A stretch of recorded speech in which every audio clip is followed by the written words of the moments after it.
नमस्कार प्रणाम, आप सबके स्वागत बाटे दुबई वाली भौजी यूट्यूब चैनल पे।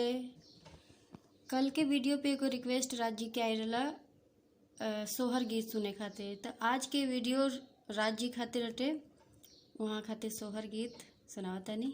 अच्छा लगी तो लाइक सब्सक्राइब जरूर करम और कमेंट करके जरूर बताइब कि सोहर गीत कैसे लगा लटे। जुग जुग जिया मोर ललनावा भवनवा के भाग जागल हो, ललना लाल हुई है कुलवा के दीपक मनवा में आस लागल हो, ललना लाल हुई है कुलवा के दीपक मनवा में आस लागल हो। जुग जुग जिया मोर ललनावा भवनवा के भाग जागल हो, ललना लाल हुई है कुलवा के दीपक मनवा में आस लागल हो। आजुवे के दिनवा सुहावन रतिया लुभावन हो, ललना दीदिया के पोरिला जनमवा दिलवा बड़ी सुंदर हो।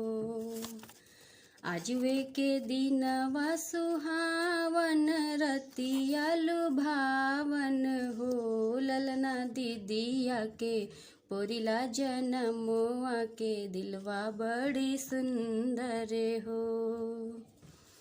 नकिया त जैसे हवे बाबूजी के अखिया माई के हो, ललना मुहावा चांदवा सूरजवा सागरवा।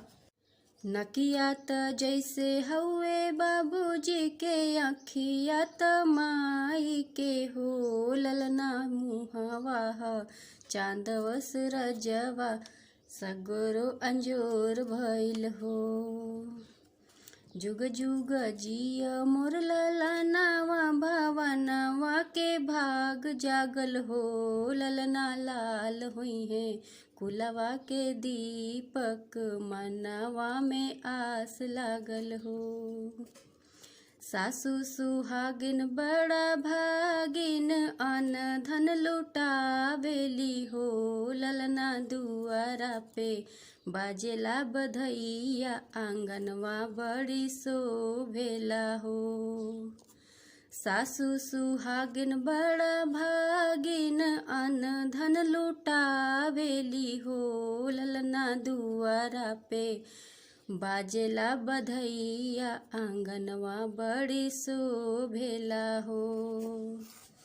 जुग जुग जिया मोर ललनावा भवनवा के भाग जागल हो, ललना लाल हुई है कुलवा के दीपक मनवा में आस लागल हो। ई सोहर गीत राज खातिर रहा।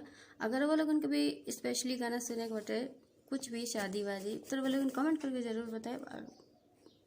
ज़रूर बताए कि छोटा सा सोहर कैसे लगा लटे आप लोगों के।